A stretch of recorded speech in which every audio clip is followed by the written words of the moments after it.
Assalamualaikum warahmatullahi wabarakatuh. Pada pembahasan analisis dengan ANSYS kali ini, kita akan membahas kasus tentang analisis BIM dua tumpuan akibat beban terpusat.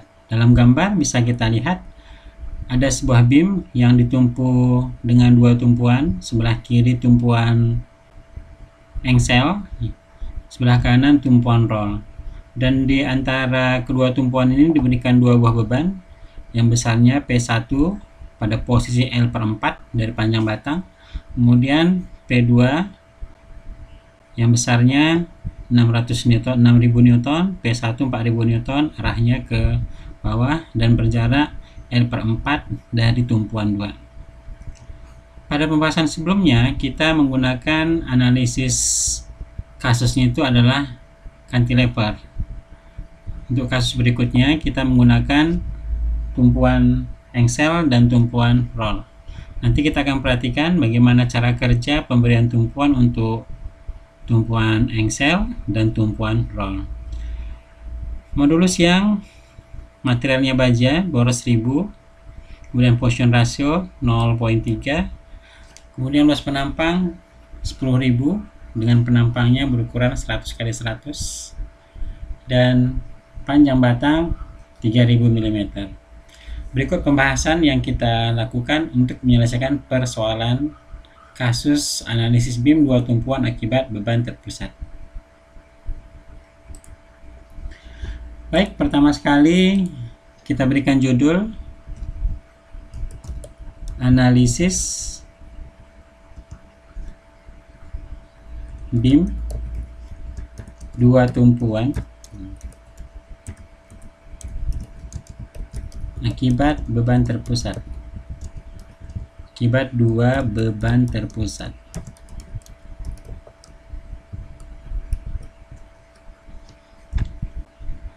Oke.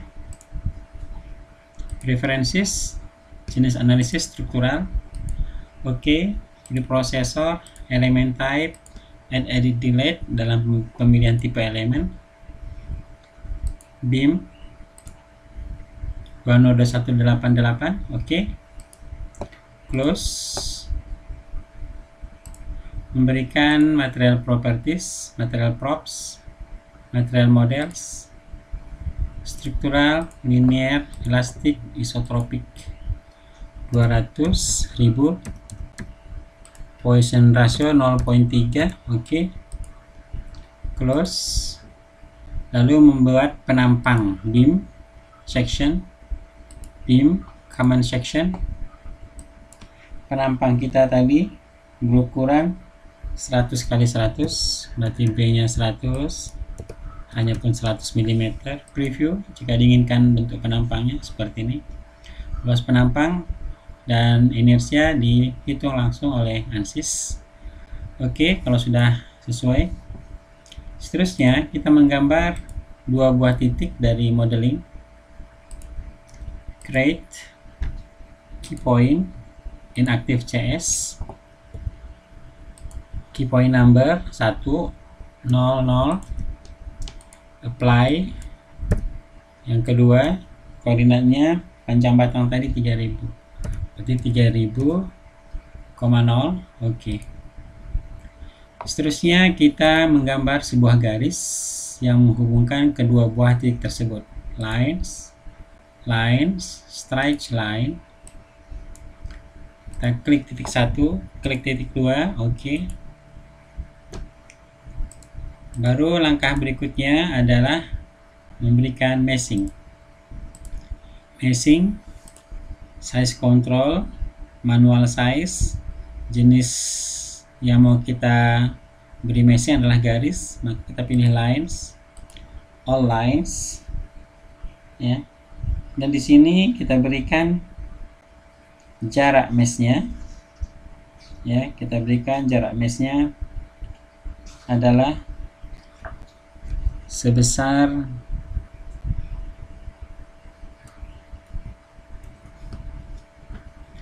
375. Oke, nanti kita jelaskan kenapa 375. Oke. Ya. Baik, kita kembali ke gambar kasus. Panjang batang 3000, P1 sejarak L/4 dari tumpuan kiri, berarti 3000 bagi 4, ini berjarak 1000, berjarak 750. Jika kita inginkan ada analisis defleksi di titik ini, maka di titik ini kan berjarak 375, separuh dari 750 ya. Nah, tapi jika kita ingin meshnya berjarak 750 saja pun, maka nanti posisi P1 ini kena, bisa ada node nanti di sini pun nanti ada node. Intinya sebenarnya jika mesh kita berikan lebih kecil, maka data yang kita peroleh lebih besar nanti atau lebih banyak nanti dibandingkan kalau harus meshnya kita berikan berjarak lebih besar. Dan posisi P1, P2 ini bisa kita pilih setelah kita atur jarak meshnya. Baik, kita lanjut. Lalu kita update mesh tersebut, meshing, lalu kita pilih mesh lines pitch all. Nah, maka meshingnya sudah diupdate. Seterusnya berikan nomor node, plot controls, numbering, node numbers on.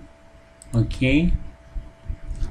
Nah, baik, sekarang kita berikan tumpuan dan beban. Solution, define loads, apply structural displacement on key point, memberikan tumpuan ya, on key point. Kita klik 1. Oke. Ya, sebelumnya perhatikan tumpuan di sebelah kiri adalah tumpuan jenis engsel ya. Jika tujuan tumpuan jenis engsel seperti ini, maka ketika kita memberikan jenis tumpuannya, kita klik node 1. Oke. Nah, maka kita pilih adalah semuanya ya, kecuali rotation Z. Berarti jika tumpuannya adalah tumpuan engsel, maka tidak kita inginkan pada tumpuan ini ada pergeseran arah X, arah Y, arah Z.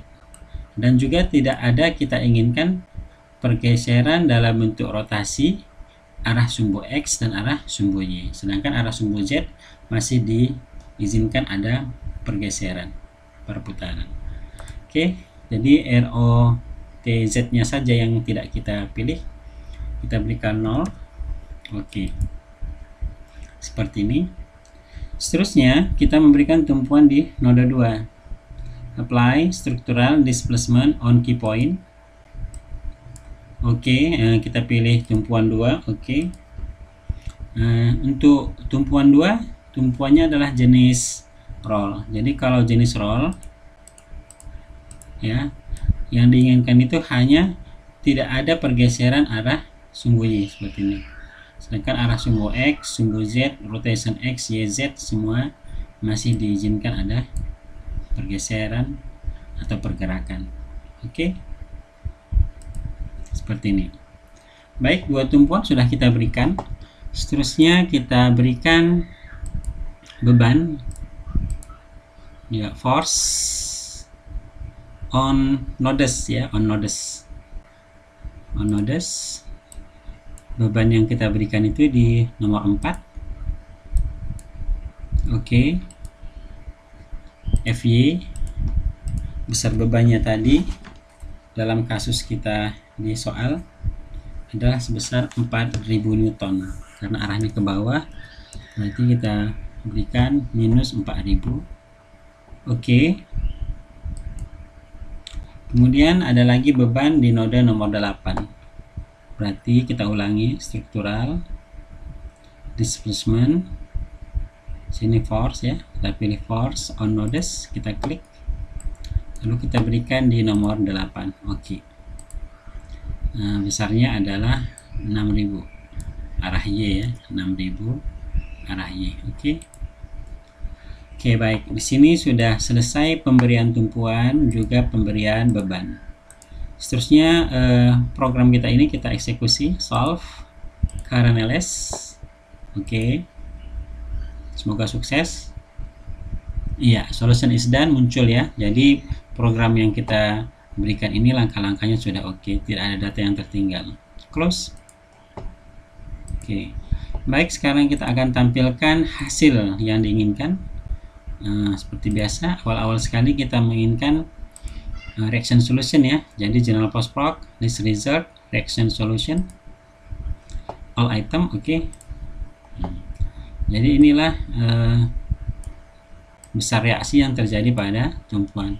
Tumpuan tadi berada pada node 1 dan node 2. Di node 1 kalau kita perhatikan FY, ada gaya FY yang bekerja di tumpuan 1 ke arah atas sebesar 4500, sedangkan di tumpuan 2 ini ada gaya yang bekerja ke arah atas sebesar 5500.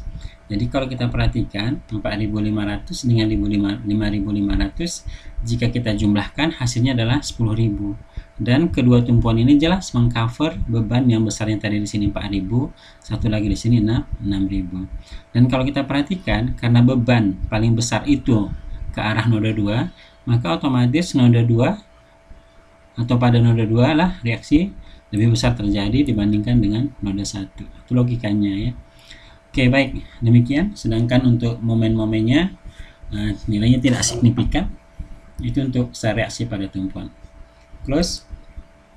Kemudian untuk mengetahui defleksi atau displacement yang terjadi pada masing-masing node, kita ke list result, nodal solution, dot solution, displacement factor sum, oke. Ini besar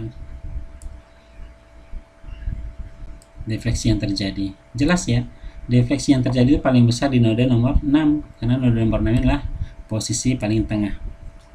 Ya, besarnya 2,3048. 2,3048. Ya. Walau sebenarnya kalau kita analisis lebih jauh lagi ya, sebenarnya beban pada node 8 kan lebih besar dari beban pada node 4. Otomatis sebenarnya defleksi paling besar itu adalah agak ke kanan dari node nomor 6. Tapi karena node di sini kita set dia hanya sampai 9 node, maka ANSYS membaca maksimal defleksi yang terjadi di tengah-tengah. Tapi kalau misalnya kita bagi lagi, atau kita beri lagi mesh yang lebih kecil, maka nanti defleksi paling besar itu adalah ke samping kanan dari node 6. Demikian ya, harus kita pahamkan. Jadi mesh kita, kalau jarak meshing kita berikan dia lebih kecil, otomatis data yang kita dapatkan lebih akurat. Oke, baik. Kemudian kita akan lihat tampilan dari konturnya, plot result, nodal solution, dot solution, displacement factor sum, oke. Bisa kita lihat di sini ya, di sinilah defleksi paling besar terjadi. Kalau kita animasikan, animate deformate result, dot solution ya, zoom, oke. Seperti ini.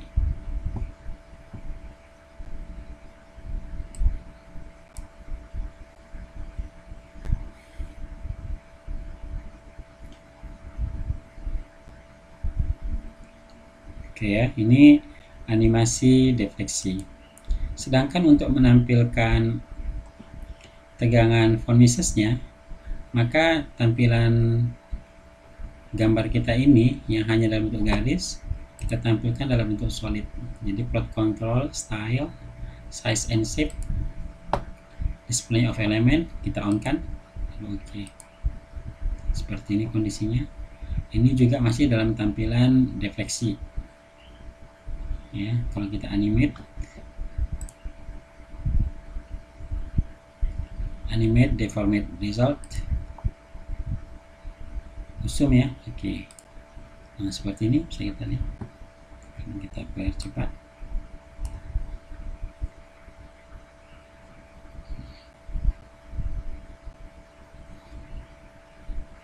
Ya, ini animasi dari defleksi. Close. Kemudian jika diinginkan animasi atau tegangan von Mises sekaligus animasinya, plot result, nodal solution, stress ya, von Mises stress. Oke, nah, seperti ini. Jadi tegangan yang paling besar terjadi juga ke arah sini, dan besarnya adalah 24,1875 megapascal. Itulah von Mises stress paling besar terjadi pada beam tersebut. Jika diinginkan animate-nya, plot controls, animate, deformate result, kita pilih stress, lalu kita pilih von Mises stress. Oke, kita percepat. Ini adalah animasi von Mises stress. Nah, demikian ya untuk pembahasan kasus beam dua tumpuan. Intinya tadi untuk dua tumpuan ini kita harus pahamkan kalau untuk tumpuan Engsel bagaimana degree of freedom-nya, untuk tumpuan roll bagaimana degree of freedom-nya. Dan kalau kita lihat sebenarnya, ini kita close dulu, kita tampilkan dalam bentuk tampilan tampak depan, plot controls, animate, deformate result, stress ya, oke.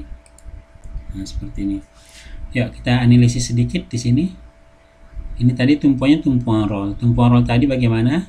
Tidak diinginkan ada pergeseran ke arah Y. Jadi kita lihat arah Y ini sama sekali tidak pergeseran. Dan pergeseran itu yang ada masih dalam arah X. Dalam arah X. Kalau di sini kita perhatikan, ya hanya arah rotation Z aja yang ada perpindahan pergeseran ini sedikit. Bisa kita lihat. Ya, itu fungsi dari tumpuan dan jenis-jenis tumpuan. Baik, demikian untuk pembahasan kasus kita analisis beam akibat beban terpusat, dan tumpuannya ada dua, tumpuan roll dan tumpuan jepit. Ya, semoga sukses dan terima kasih. Assalamualaikum warahmatullahi wabarakatuh.